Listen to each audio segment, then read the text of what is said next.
quelques éclaircissements par rapport à ce qu'il sait des événements du 28 septembre.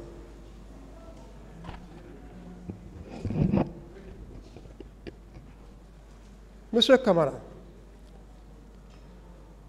vous avez été au moins un long moment au camp Alpha Yaya. Un long moment. N'est-ce pas? Je n'ai pas bien compris la Si question. vous avez passé au moins un temps aussi important au camp Alpha Yaya, en compagnie de la junte. Oui, Assez de temps. je n'ai pas l'unité de mesure du temps. D'accord. Est-ce que vous pouvez confirmer que le président de la République d'alors n'avait aucune connaissance de ce qui se préparait pour la marche? J'ai dit ce que j'en savais hier. Je peux encore, pour une question de pédagogie, le réitérer. Au moment où j'en parlais avec lui, l'impression que j'ai eue, soit il n'était pas au courant, ou il n'en voyait pas le bien fondé et l'opportunité. Monsieur Camara, le président de la République est censé être informé de ce qui s'est préparé. Il a répondu, ne commentez pas sa réponse, s'il vous plaît. Une autre question. L'intervention des religieux, c'est parti de qui? Je ne sais pas. Les religieux sont intervenus entre les leaders politiques et la junte. Oui, dans le cadre d'une médiation D'une médiation. volontaire qu'ils ont entreprise. Oui. Ça, c'est avant les événements ou après les événements? Je crois que c'est avant les événements, puisque dans la matinée du 28 septembre, Oui, avant le déroulement à proprement parler des événements, oui. il y a eu une rencontre préalable au domicile de feu Jean-Marie Doré entre les leaders, certains d'entre eux en tout cas, et les chefs religieux. Oui. Maintenant, cela s'est soldé par quoi? L'intervention des religieux. Ça a été un échec ou une réussite? Je n'étais pas présent à la rencontre, je n'en connais pas les résultats. J'en ai terminé, M. le Président.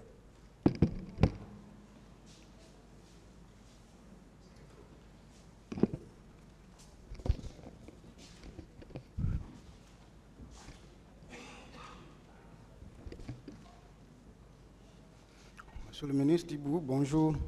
Bonjour. Alors, je vais commencer par une question très banale,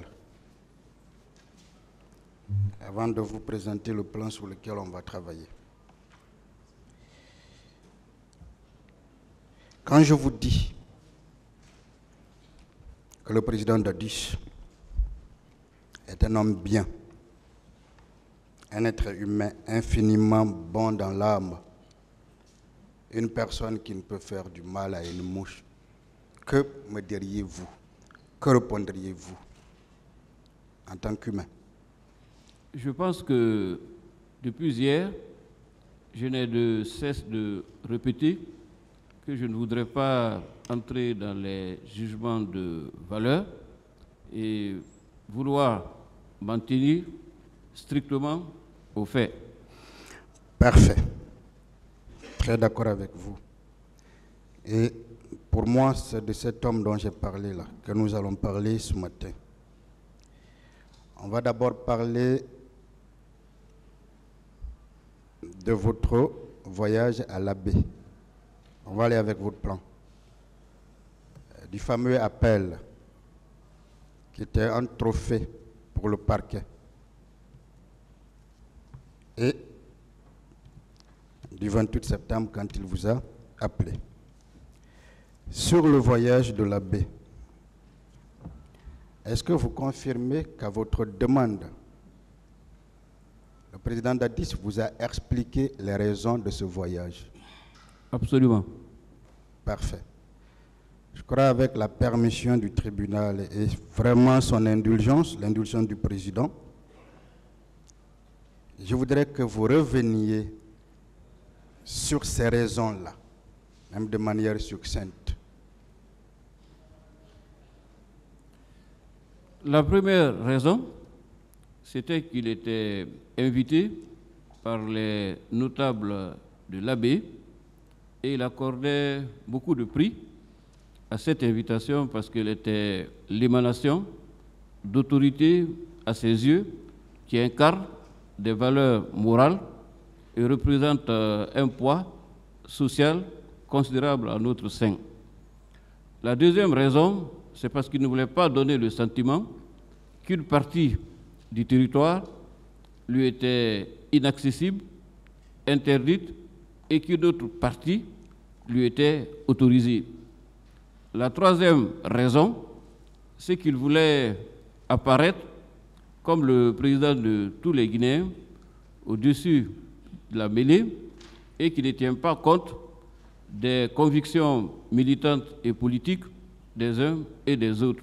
Parce que, en sa qualité de chef de l'État, dans le statut qui était le sien, il avait l'obligation morale et le devoir républicain de traiter tous les Guinéens sur un pied d'égalité.